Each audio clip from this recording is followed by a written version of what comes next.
बच्चों 7th class विज्ञान विषय में 11वां पाठ पढ़ रहे थे हम लोग, जंतुओं और पादपों में परिवहन। बहुत कुछ पढ़ लिया इस पाठ में हमने। परिसंचरण तंत्र पूरा पढ़ लिया लगभग, परिसंचरण तंत्र के अंग पढ़ लिए। चलो अब उत्सर्जन क्या होता है ये पढ़ा था हमने पिछले वीडियो में, और अब मानव में उत्सर्जन तंत्र का विस्तार पूर्वक अध्ययन करेंगे यहाँ हम लोग। तो देखें, उत्सर्जन माने मैंने आपको बता दिया था शरीर में बनने वाले जितने भी वेस्टेज पदार्थ हैं या अपशिष्ट पदार्थ हैं जो कि टॉक्सिक होते हैं या जहरीले होते हैं, विषैले होते हैं, उनको बाहर त्यागना, शरीर से बाहर निकालना उत्सर्जन कहलाता है। तो उत्सर्जन क्रिया जो है वो कोई एक ही अंग नहीं करता, कई अंग मिलकर करते हैं अलग अलग पदार्थों का उत्सर्जन। इसीलिए मानव शरीर जो है वो संपूर्ण विकसित शरीर है और उसके अंदर विकसित प्रकार का उत्सर्जन तंत्र पाया जाता है। तो देखते हैं कौन कौन से अंग जो है वो उत्सर्जन में भाग लेते हैं। रक्त में उपस्थित अपशिष्ट पदार्थों को शरीर से बाहर निकाला जाना चाहिए। यह किस प्रकार होता है, इसके लिए रक्त को छानने की व्यवस्था आवश्यक होती है, यानी हमारे रक्त को भी छाना जाता है। और कौन करता है यह व्यवस्था वृक्क यानी गुर्दों में उपस्थित रक्त कोशिकाओं द्वारा उपलब्ध कराई जाती है या उपलब्ध की जाती है। यानी हमारे शरीर में गुर्दे जो हैं वो बिल्कुल फिल्टर करते हैं, हमारे रक्त को छानते हैं। 2 किडनीज होती है, ठीक है, 2 किडनी आपने सुना है, 2 वृक्क हैं या 2 गुर्दे हैं हमारे शरीर में। जब रक्त दोनों वृक्कों में पहुंचता है यानी किडनीज में पहुंचता है तो इसमें उपयोगी और हानिकारक दोनों ही प्रकार के पदार्थ होते हैं। उपयोगी पदार्थों को रक्त में पुनः अवशोषित कर लिया जाता है, यानी छन जाते हैं ये वृक्क नलिका में, लेकिन वृक्क नलिका में रक्त से इनका पुनः अवशोषण हो जाता है, पुनः ये रक्त में पहुंच जाते हैं। जल में घुले हुए अपशिष्ट पदार्थ जैसे मूत्र के रूप में पृथक कर लिए या हटा दिए जाते हैं, और जो हानिकारक पदार्थ होते हैं जल में घुलनशील होते हैं वो मूत्र के रूप में छनकर किडनी से वृक्क नलिका में आ जाते हैं। वृक्कों से मूत्र वाहिनियों से होता हुआ मूत्र मूत्राशय में आ जाता है। यह एक पेशीय थैला होता है मूत्राशय, जहाँ पर मूत्र जो है वो एकत्रित होता है। मूत्र वाहिनियाँ नली के आकार की होती है। मूत्राशय में मूत्र संचित होता रहता है। मूत्राशय से एक पेशीय नली जुड़ी होती है जिसे मूत्रमार्ग कहते हैं। चित्र 11.6 में देखेंगे आप। मूत्रमार्ग का दूसरा सिरा खुला होता है जिसे मूत्र रंध्र कहते हैं और जिससे मूत्र शरीर से बाहर निकाल दिया जाता है। इससे पहले ये देखिए हमारे जो उत्सर्जन तंत्र का चित्र है बच्चों ये, और हमारी जो रीढ़ की हड्डी है कशेरुकदंड, उसके दोनों तरफ 2 वृक्क इस तरह से, ये किडनी है आपकी, सेम के बीच के आकार के ये वृक्क हैं। जब रक्त इनमें आता है तो इनके अंदर अगर आप देखें, इसकी वृक्क की काट देखेंगे आप तो इसके अंदर इस तरह से बहुत सारी केशिकाओं के गुच्छे होते हैं, ठीक है।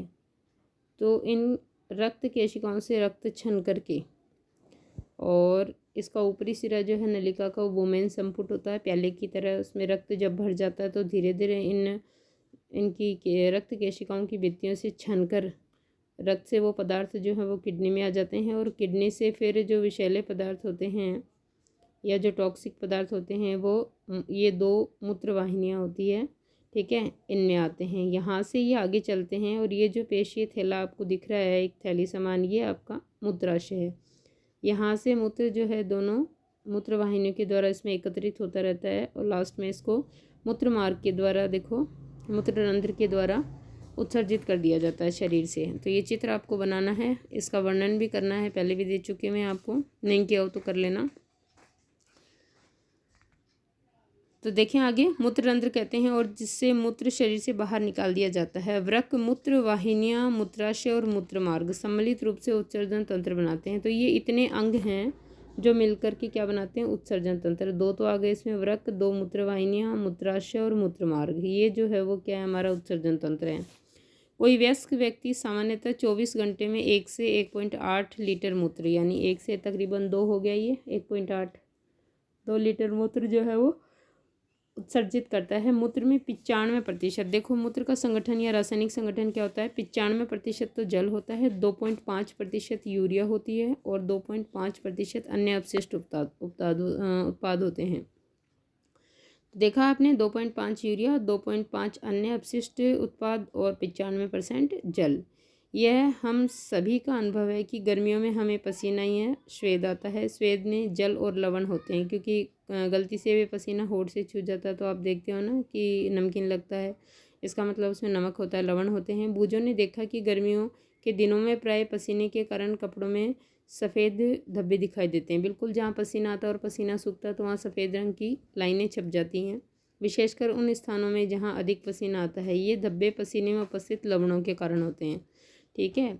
क्या स्वेदन या पसीना आने का कोई विशेष प्रयोजन होता है? देखो बच्चों, अभी हम लोगों ने उत्सर्जन तंत्र पढ़ा। उत्सर्जन तंत्र के द्वारा हमारे रक्त में जितने भी विषैले पदार्थ बने उनको छान करके किडनीज के द्वारा मूत्र मार्ग से जो जल में घुलनशील अशुद्धियाँ थी वो निकल गई। अब इसके साथ मैंने आपको बताया था कि कोई एक ही अंग जो है या कुछ अंग मिलकर के सभी पदार्थों का उत्सर्जन नहीं कर सकते। जैसे कार्बन डाइऑक्साइड जो हमारे ऊतकों में बनती है, कोशिकाओं में बनती है, उसके लिए मैंने आपको पहले ही बता दिया था कि कार्बन डाइऑक्साइड जो है ऊतकों और कोशिकाओं से रक्त के द्वारा इकट्ठी की जाती है और रक्त के द्वारा पहले ये हार्ट में जाती है। हार्ट से ये रक्त जो है वापस फेफड़ों में जाता है। फेफड़ों में कार्बन डाइऑक्साइड को रक्त जो है वो रिलीज़ कर देता है, छोड़ देता है, क्योंकि कार्बन डाइऑक्साइड फेफड़ों के द्वारा नासा मार्ग से होते हुए पुनः वायुमंडल में छोड़ दी जाती है। अब कार्बन डाइऑक्साइड को किसने निकाला? जो कि एक अपशिष्ट है, रक्त के द्वारा फेफड़ों तक पहुंची और फेफड़ों ने बाहर निकाला। इसी तरह जो रक्त में कुछ पदार्थ बने, हमारे विषैले पदार्थ बने, उनको नाइट्रोजन से युक्त नाइट्रोजन अपशिष्ट थे, उनको किसने निकाला? रक्त ने किडनीज ने छान करके और मूत्र के रूप में निकाला। अब इसके अलावा कुछ लवण और होते हैं जो पसीने के माध्यम से भी, यानी हमारी श्वेत ग्रंथियां हैं वो भी इनको उत्सर्जित करती है। और ये जो हमारे त्वचा के ऊपर छोटे छोटे छिद्र होते हैं, बाल जो रोम होते हैं आपके, उसके प्रत्येक रोम के नीचे एक छिद्र होता है, उनसे ये उत्सर्जित होंगे। इसी कारण हमें पसीना आता है, तो पसीने में ये लवण बाहर निकलते हैं। इसीलिए गर्मियों के दिनों में जहाँ पसीना अधिक आता है जिन भागों में, वहाँ पर सफ़ेद रंग की धारियाँ या धब्बे छप जाते हैं लवणों के कारण। तो ये भी एक प्रकार का उत्सर्जन है आपको।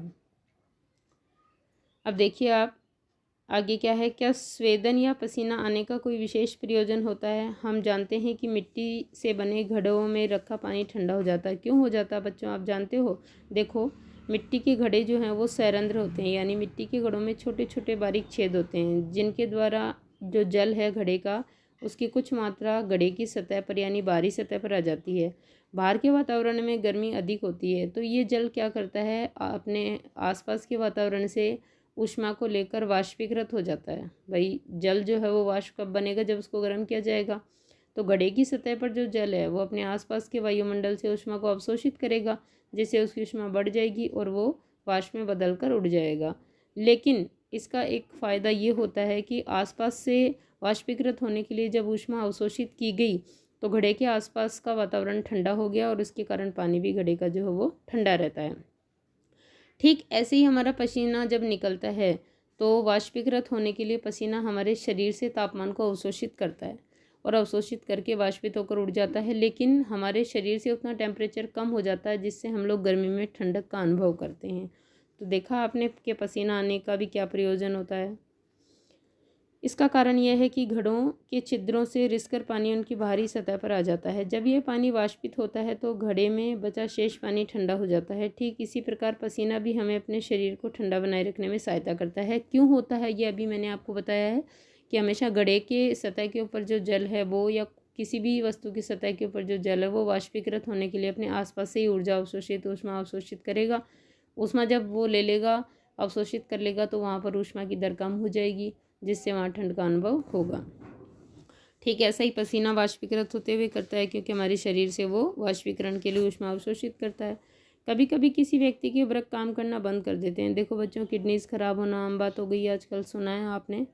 तो कभी कभी जब किसी व्यक्ति के वृक्क या किडनीज जो काम करना बंद कर देते हैं तो ऐसा किसी संक्रमण अथवा चोट के कारण भी हो सकता है। वृक्क के अक्रिय यानी निष्क्रिय हो जाने की स्थिति में रक्त में अपशिष्ट पदार्थों की मात्रा क्या हो जाती है? बढ़ जाती है और ये विषैले हैं।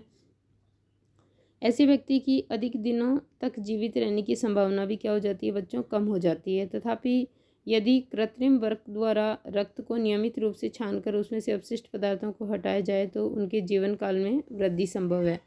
ये जो कृत्रिम वर्क है, डायलिसिस आपने सुना होगा, अपोहन विधि द्वारा, डायलिसिस द्वारा क्या करते हैं, कृत्रिम तरीके से रक्त को निकाल कर छानते हैं इससे अपशिष्ट छन जाते हैं और वापस वही रक्त व्यक्ति को चढ़ा दिया जाता है। इस रक्त के छनन की विधि को अपोहन या डायलिसिस कहते हैं। क्या कहते हैं ये? डायलिसिस। क्योंकि जो नेचुरल किडनी है हमारी बॉडी में वो तो रक्त को छानना बंद कर देती हैं, या किसी कारणवश चोट लग जाए या किसी संक्रमण की वजह से जब किडनी फेल हो जाती है तो डायलिसिस के द्वारा उस व्यक्ति की कुछ उम्र जो बढ़ाई जा सकती है, अन्यथा ऐसे व्यक्ति की लंबे समय तक जीवित रहने की संभावनाएं खत्म हो जाती हैं। पहेली क्या कह रही है? पहेली जानना चाहती है कि क्या अन्य जंतु भी मूत्र उत्सर्जित करते हैं? जंतुओं के शरीर से अपशिष्ट रसायनों के निष्कासन की विधि जल की उपलब्धता पर निर्भर करती है बच्चों। भाई बॉडी में कितना जल है। मछली जैसी जलीय जंतु कोशिका के अपशिष्ट उत्पादों को अमोनिया के रूप में उत्सर्जित करते हैं, यानी अमोनियोटैलिक है मछली, जो सीधे जल में घुल जाती है। पक्षी, छिपकली, सर्प जैसे कुछ जंतु अपने शरीर से अपशिष्ट पदार्थों का उत्सर्जन अर्धघन यानी सेमी सॉलिड, पूरा लिक्विड नहीं होता, सेमी सॉलिड, आधा लिक्विड आधा सॉलिड या ठोस पदार्थ के रूप में करते हैं, जो मुख्यतः श्वेत यानी सफ़ेद रंग का यौगिक होता है और इसको यूरिक अम्ल कहते हैं बच्चों। मानव द्वारा उत्सर्जित अपशिष्ट पदार्थों में क्या है? यूरिया प्रमुख है, यानी हम लोग यूरिया टैलिक है हम लोग। ठीक है, तो देखा आपने कि अपशिष्ट जो है वो कैसे निकलेंगे? शरीर में उपस्थित जल की मात्रा पर आधारित होते हैं। तो इस तरह से ये देखो, यहाँ से तीनों तो ये करेंगे आप बच्चों कि मछलियाँ जो है वो क्या उत्सर्जित करती हैं अपने बॉडी से, हम लोग मूत्र के रूप में क्या उत्सर्जित करते हैं, सरीसृप और छिपकलियाँ हैं वो क्या उत्सर्जित करते हैं। इसके अलावा डायलिसिस क्या है, एक प्रश्न ये है आपका। और इसके अलावा ये चित्र और इसका पूरा वर्णन आपने कर लिया हो तो ठीक है, नहीं किया हो तो आपको करना है मानव उत्सर्जन तंत्र का। ठीक है, बाकी का लेसन जो है वो कल के वीडियो से देखेंगे स्टूडेंट्स।